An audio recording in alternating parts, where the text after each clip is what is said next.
सोचिए, क्या दुनिया की सबसे पावरफुल करेंसी अमेरिकन डॉलर का राज खत्म होने वाला है? ब्रिक्स देश मिलकर एक ऐसा नया फाइनेंशियल सिस्टम बना रहे हैं जो शायद ग्लोबल ट्रेड के नियम हमेशा के लिए बदल दे। चलिए, इसको थोड़ा डिटेल में समझते हैं। हाँ, लेकिन आगे बढ़ने से पहले एक छोटा सा डिस्क्लेमर। ये सारी जानकारी सिर्फ एजुकेशनल पर्पस के लिए है। कोई भी इन्वेस्टमेंट का फैसला लेने से पहले प्लीज एक फाइनेंशियल एडवाइजर से जरूर सलाह लें। तो सबसे बड़ा सवाल यही उठता है, क्या यूएस डॉलर का सिक्का अब कमजोर पड़ने वाला है? देखिए, कई दशकों से तो पूरी दुनिया में डॉलर का ही बोलबाला रहा है, लेकिन अब लगता है कि चीजें बदल रही हैं। तो ये नया चैलेंजर है कौन? ये है ब्रिक्स प्लस अलायंस।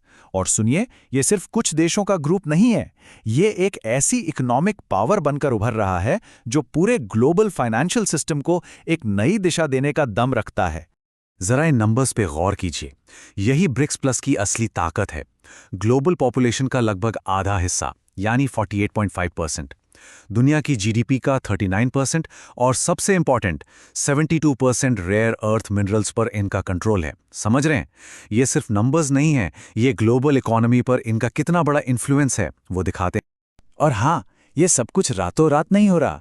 ये टाइमलाइन देखिए, ये एक लंबी सोची समझी स्ट्रैटेजी है डॉलर पर से डिपेंडेंसी कम करने की। 2018 में ब्रिक्स पे से शुरुआत हुई और 2025 में जो यूनिट प्रोटोटाइप का प्लान है, हर कदम उसी बड़े गोल की तरफ ले जा रहा है। तो चलिए इस नए सिस्टम के सेंटर पॉइंट पर आते हैं। ये यूनिट आखिर है क्या चीज और कैसे ये ग्लोबल ट्रेड को बदलने का वादा कर रहा है? आइए बिल्कुल आसान शब्दों में इसको समझते हैं।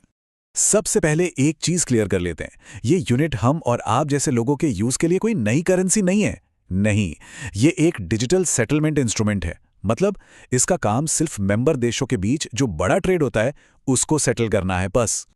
अब ये इंटरेस्टिंग है, इसको स्टेबल कैसे बनाया गया है? इसका 40% हिस्सा असली सोने से बैक्ड है, सोना, और बाकी का 60% मेंबर देशों की करेंसीज की एक बास्केट से। ये जो गोल्ड का बैकिंग है ना, यही इसको दूसरी करेंसीज के उतार चढ़ाव से बचाने के लिए डिजाइन किया गया है। इस पूरे स्ट्रक्चर के पीछे एक सॉलिड लॉजिक है। 40% सोना इसमें ट्रस्ट और स्टेबिलिटी लाता है, जो कि किसी भी फाइनेंशियल टूल के लिए सबसे जरूरी है। और 60% करेंसी बास्केट वो डेली ट्रेड को आसान और फ्लेक्सिबल बनाती है। इससे फॉरेन एक्सचेंज का रिस्क भी कम हो जाता है। वैसे अगर आपको ये ब्रेकडाउन अच्छा लग रहा है तो इस तरह के और भी कंटेंट के लिए चैनल को सब्सक्राइब करना मत भूलिएगा। चलिए एक एग्जाम्पल से इसको और सिंपल करते हैं। मान लीजिए चीन का कोई एक्सपोर्टर ब्राजील के इंपोर्टर को सामान बेचता है। अब ब्राजील का इंपोर्टर अपनी करेंसी यानी ब्राजीलियन रियाल में ब्रिक्स पे सिस्टम से पेमेंट करेगा। सिस्टम क्या करेगा? वो इस पेमेंट को फॉरेन यूनिट वैल्यू में कन्वर्ट करेगा और चीन के एक्सपोर्टर को पेमेंट उसकी अपनी करेंसी यानी चाइनीज युआन में मिल जाएगी। और ये सब सेकेंड्स में हो जाएगा, बिना स्विफ्ट जैसे किसी ट्रेडिशनल मिडिलमैन के। ये स्विफ्ट वही सिस्टम है जो अभी पूरी दुनिया यूज करती है। लेकिन ठहरिए, ये सुनने में जितना आसान लग रहा है उतना है नहीं। इस बड़े प्लान के रास्ते में कुछ बहुत बड़ी चुनौतियां और सवाल भी खड़े हैं, उन पर भी नजर डालना जरूरी है। तो एक तरफ वादा है फाइनेंशियल फ्रीडम का, सैंक्शन से बचने का और ट्रेड में कम खर्च का, लेकिन दूसरी तरफ असल में कई प्रॉब्लम्स हैं।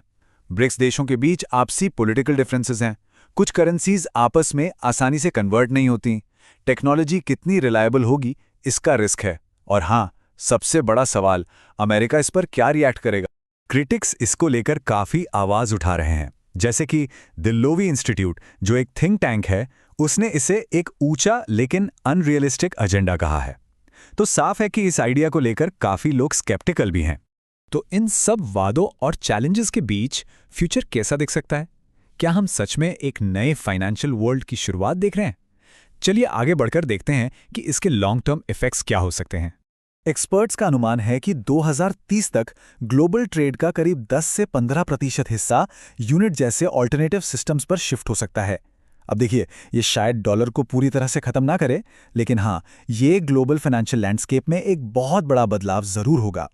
और सच पूछिए तो शायद इनका मकसद डॉलर को जड़ से उखाड़ना है ही नहीं। हो सकता है कि कोशिश एक ऐसी दुनिया बनाने की हो जहां कई करेंसीज एक साथ काम करें। इससे आप एक मल्टी करेंसी मोज़ेक कह सकते हैं, मतलब एक ऐसा सिस्टम जहां किसी एक करेंसी की दादागिरी ना हो। तो आइए इस पूरी चर्चा के मेन पॉइंट्स को जल्दी से समराइज करते हैं। पहला, ब्रिक्स प्लस एक बहुत बड़ी इकोनॉमिक पावर है। दूसरा, यूनिट ट्रेड के लिए है, कंज्यूमर करेंसी नहीं है। तीसरा, इसका मकसद यूएस डॉलर पर डिपेंडेंसी कम करना है। चौथा, इसके सामने पॉलिटिकल और टेक्निकल दोनों तरह की बड़ी रुकावटें हैं। और पांचवा, फ्यूचर एक मल्टी करेंसी वर्ल्ड का हो सकता है। तो हम आपको इस एक सवाल के साथ छोड़े जाते हैं, क्या हम सच में एक नए फाइनेंशियल एरा में एंटर कर रहे हैं? एक ऐसी दुनिया जहां पावर किसी एक के हाथ में ना होकर कई अलग अलग सेंटर्स में बटी होगी? आपको क्या लगता है? अपने विचार नीचे कमेंट्स में जरूर बताइएगा। आपके सब्सक्राइब करने से हमें इस तरह के और भी ब्रेकडाउन्स लाने का मोटिवेशन मिलता है। और आखिर में एक बार फिर याद दिला दें कि ये कंटेंट सिर्फ एजुकेशनल पर्पस के लिए है। इसे फाइनेंशियल एडवाइस बिल्कुल ना समझा जाए। हमारे साथ जुड़ने के लिए शुक्रिया।